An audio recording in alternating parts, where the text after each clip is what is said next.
10, Mahomet partit pour le pèlerinage, appelé « pèlerinage d'adieu » dans la tradition musulmane. Il n'avait pas fait de pèlerinage depuis qu'il avait fui la Mecque. Le jeudi, 25 du mois de Dhul Qa'dah, après avoir effectué la prière du début d'après-midi, il sortit de Médine en exhortant sa population d'en faire autant. À Dhul Hulaïfa, Mahomet effectua la prière de fin d'après-midi. C'est là qu'après avoir effectué la prière de l'aube du vendredi, il entra en état de sacralisation en utilisant la méthode dite Qiran. Certains de ses compagnons firent comme lui.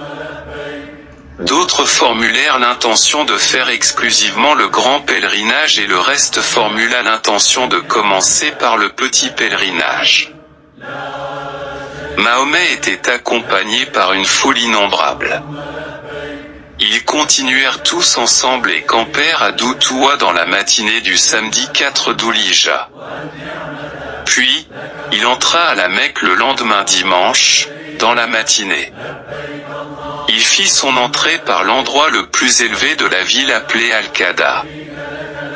Il embrassa la pierre en arrivant. Après, il fit 7 circumambulations autour de la maison antique et effectua les courses rituelles entre les Marwa.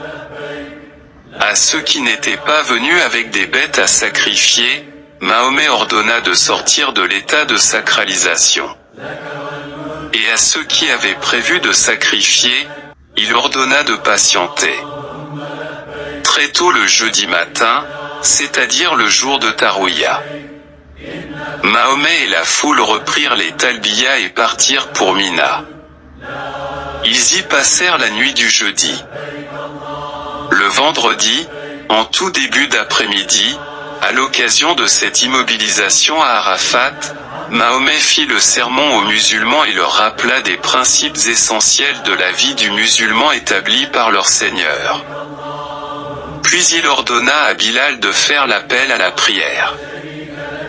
Il dirigea la prière du début d'après-midi qu'il fit suivre immédiatement par celle de la fin d'après-midi.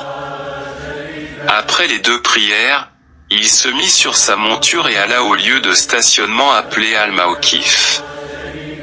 C'est ce jour que fut révélé le verset « Al-Yaouma akmaltu lakum dinakum ». Aujourd'hui, j'ai parachevé pour vous votre religion.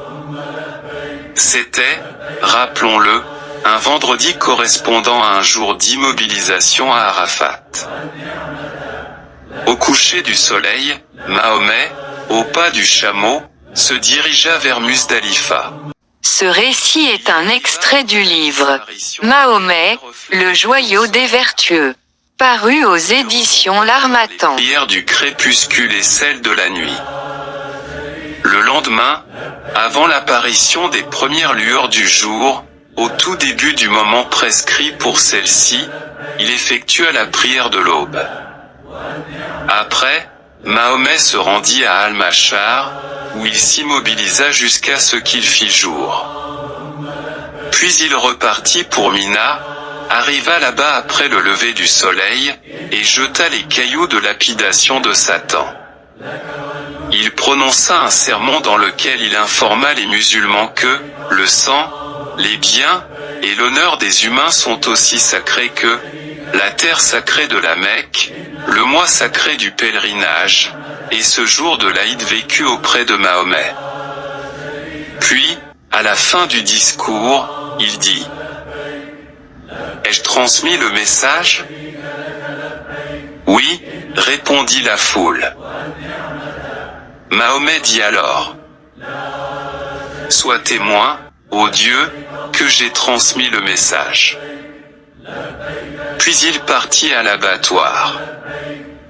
Et, pour le sacrifice, le prophète immola de ses propres mains 60 bêtes. Il ordonna à Ali d'en immoler 40 autres, totalisant ainsi 100 chameaux. Le prophète rasa sa tête, se parfuma, et, avant la prière du début d'après-midi, effectua les circumambulations dites Al-Ifada, ou circumambulations d'affluence, autour de la Kaaba. Après, il redescendit à Mina et y campa pendant 3 jours. Durant ceux-ci, jour après jour, à chaque début d'après-midi, il allait jeter les cailloux de lapidation.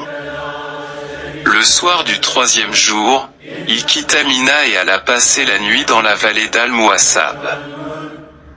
Le lendemain à l'aube, après avoir effectué en fin de nuit les circumambulations dites Al-Wada, ou circumambulations d'adieu, autour de la Kaaba, il sortit de la Mecque par son quartier le plus bas appelé Al-Quda.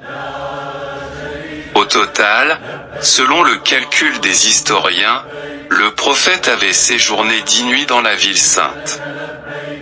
Il prit le chemin du retour et continua jusqu'à Dhul-Hulaïfa.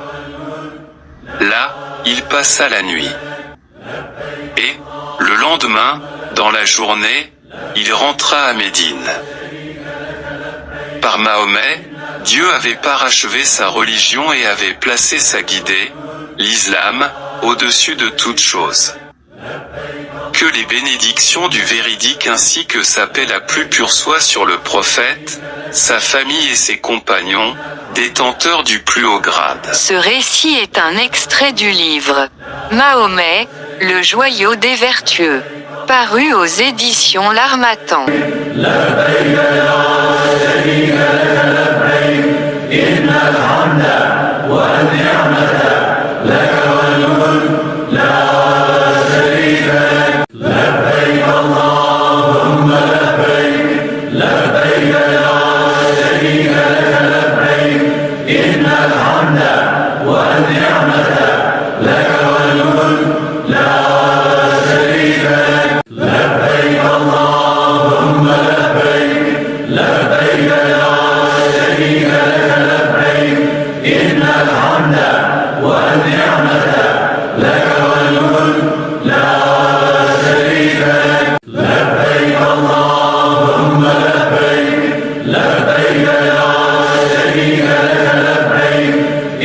الحمد والنعمة لك والملك لا